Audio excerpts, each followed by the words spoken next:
Belajar filosofi Jawa. Oke, hari ini kita akan belajar filosofi Jawa lagi nih guys.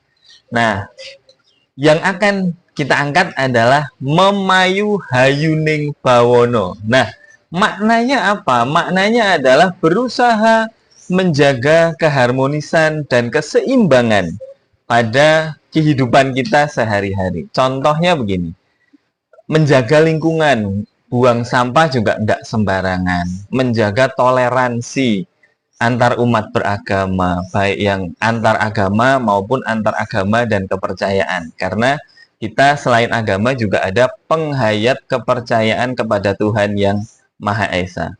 Merawat hubungan dengan alam, tidak merusak alam, menanam kembali pohon-pohon yang mungkin dulu pernah ditebang, sehingga apa?